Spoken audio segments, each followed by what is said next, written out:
Bom, queridos, esse vídeo de hoje é para a gente meditar um pouco sobre os desigrejados.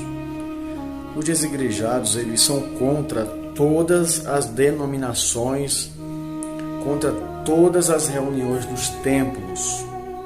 Eles detestam tudo que se chama igreja organizada. Todos os templos, eles chamam de templo de pedra, Babilônia, seguidores de Roma. Mas eu quero deixar uma coisa bem clara para esse pessoal, esses desigrejados, para que você entenda algumas coisas importantes sobre eles. Eles criaram um tipo de denominação, eles são contra todas as denominações. Para eles, todos os pastores do mundo são corruptos, são vendidos, são ladrões. Eles são contra o dízimo, eles são contra a Santa Ceia, eles são contra o batismo e a maioria deles falam que não é preciso mais evangelizar porque os salvos são salvos eternamente, então é dispensável ir por todo mundo e pregar o evangelho a toda criatura. Foi uma ordenança dada aos apóstolos. A Bíblia fala também lá em Efésios que Deus instituiu uns para mestres, outros para doutores, outros para pastores, e eles são contra também esse texto, esse versículo, que eles falam que Deus instituiu pastores, mas pastores verdadeiros. Eu pergunto a eles, onde estão esses pastores verdadeiros? Eles estão fazendo o que se não tem ovelhas? Entendeu? Então a lógica de ser pastor é ter ovelhas, é ter um povo, é ter um pessoal. Eu também falei para eles sobre a carta às 7 igrejas da Ásia. Então, ela foi enviada às 7 igrejas, direcionada aos 7 anjos das 7 igrejas. Ora, quem são os anjos das igrejas? Eles preferem dizer que são anjos de verdade, seres espirituais, que estão à frente das igrejas, para não assumir que são pastores. Mas vejam que coisa ridícula. Duas coisas são ridículas aí. Primeira, como que um anjo, ser espiritual, vai estar na frente de uma igreja se o cabeça é Cristo? Como que um anjo, ser espiritual, ia ser responsável pela igreja para pegar as cartas mandadas por João e transmitir para os fiéis? Como que ele ia encontrar os fiéis se fossem desigrejados, espalhados em todo canto? Como que descobre na Ásia, que é enorme, é muito grande, onde estão os servos de Deus se eles não costumassem a se reunirem? Então é uma doutrina que eles não perseguem bares, eles não perseguem casas de azar, prostíbulos. Eles não vão perseguir nada disso. Eles preferem que tudo isso seja aberto. Eles vão perseguir templos. E tenha cuidado você, não se engane com eles, porque no meio deles existem muitos ocultistas que lutam junto com eles, se passando por desviados, pessoas que já frequentaram a igreja, para se levantar e fomentar essa doutrina, essa ilusão e esse engano, para fazer com que as pessoas cada vez mais tenham raiva das igrejas e que não vivem em união. O que eles perdem por não participarem juntos, viverem juntos em união na igreja? Ele deixa de tomar a Santa Ceia, ele deixa de ter o convívio com os irmãos adorando. Você vê que é normal as pessoas que gostam de um bar de bebida frequentar um bar. As pessoas que gostam de se prostituir frequentar lugares que facilitam a prostituição e prostíbulos, né? E bares e algumas casas noturnas que tem por aí. Então, o povo que gosta de futebol, né? Então eles procuram um campo para juntos torcer pelo seu time. E quem gosta de Deus procura pessoas que têm o mesmo pensamento, onde reunidos vão adorar a Deus. Não tem problema nenhum nisso. O problema está na mente deles. Que eles arrumaram um gancho, uma desculpa, porque existem alguns pastores, algumas denominações que falam muito em dinheiro, alguns de fato escandalizaram o evangelho, roubaram o povo de Deus, meteram a mão, não só tem alma boa nesse meio, só tem santinhos.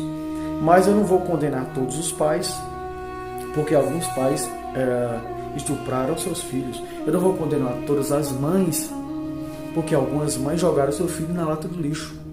Eu não vou condenar todos os filhos, porque alguns filhos mataram os pais por causa de herança. Então, queridos, não vou condenar toda a igreja, porque em algumas igrejas tem líder corrupto, mas também tem os certos. Então, todo pensamento que generaliza uma classe, que diz que aquela classe é perfeita, minha denominação é perfeita, ou que diz que ela, todas as pessoas de uma denominação, elas são corruptas, são erradas todas do mundo, todo pensamento assim é um pensamento bobo, é um pensamento idiota, certo? Não existe nenhuma instituição no mundo perfeita. Por quê? Porque são formados de pessoas imperfeitas. E tem doido em toda parte, tem doido entre juízes, tem doido entre advogado, tem doido entre médico, tem doido entre igreja, e tem gente safada do mesmo jeito em tudo que é lugar. Gente ruim, gente perversa, gente ladrão, gente corrupto. Quer um exemplo disso? O ministério de Cristo foi um sucesso. Ele é o nosso líder. E eu não posso dizer que o ministério de Cristo foi um fracasso e só tinha ladrão. Mas eu podia dizer que lá tinha um ladrão no meio deles, que era Judas. Ele pegava o dinheiro da oferta. E por causa de Judas eu vou dizer que todos os discípulos eram ladrões, porque entre 12, um era ladrão. Então, gente, ficava muito fácil para mim criar essa doutrina, dizer tudo é ladrão. Vê lá, discípulo de Jesus, eu andava com ele 3 anos e meio, curando, expulsando demônios, fazendo milagres, usando o nome de Jesus para tudo que é canto, só vivia com ele, e era ladrão. E ainda se suicidou e vendeu Jesus por dinheiro. O amor ao dinheiro estava nele. Mas não é isso, queridos. A igreja é uma bênção. A igreja investiu em missões no mundo e levou o evangelho no mundo a toda criatura, e ainda há de levar até que se completem o número dos escolhidos. Você sabe que se fosse depender dos desigrejados, eles não cruzam uma rua para pregar o evangelho. E graças a Deus, o sucesso das igrejas no mundo foi coisa extraordinária, que levou o evangelho aos 4 cantos da terra, aos 5 continentes do mundo. E são as igrejas que treinam, capacitam e patrocinam, com a ajuda dos fiéis, os missionários que abrem mão de sua vida, do seu conforto, e vão para países como China, Índia, Turquia, Japão, Afeganistão, Sudão, Guiné-Bissau e países da África e países da Ásia, Coreia do Norte. E ali muitos perdem sua vida, muitos nunca mais retornam, muitos são abandonados na obra de missões, e muitos deles fazem o trabalho bem sucedido também. Então, é através desse trabalho que a palavra de Deus chegou no Brasil e colocou uma Bíblia em nossas mãos. Não só no Brasil, como no mundo inteiro.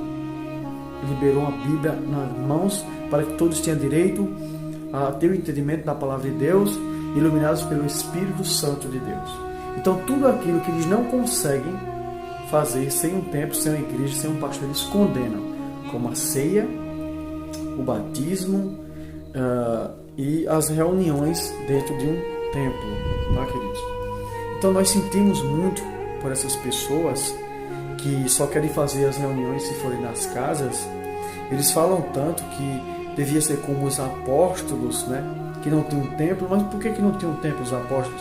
Era porque era tempo de perseguição. Não era que eles não quisessem estar reunidos no canto, porque é muito mais cômodo. Imagina no inverno, as pessoas indo para a casa dos outros. Quem vai sair da sua casa para estar abrindo as suas portas, para estar colocando gente das suas casas dentro do inverno? Quem vai sair de sua casa num período que está nevando no inverno para ir para a casa do outro? Isso não existe, gente. Isso é hipocrisia. Quem vai ter todo esse vigor não convive mais um irmão com outro, aí eu vou estar saindo da minha casa para ir na casa do outro, se encontrando, evangelizando na noite, a gente trabalha o dia todo, só tem a noite. Isso é hipocrisia, isso é mentira. Isso não funciona. Isso não existe. Agora, na igreja, que é a casa de todos os filhos de Deus, isso daí, com certeza, as portas vão estar abertas, você vai conseguir se reunir, você vai conseguir orar junto, interceder junto, e a gente também, cada um tem o seu dom.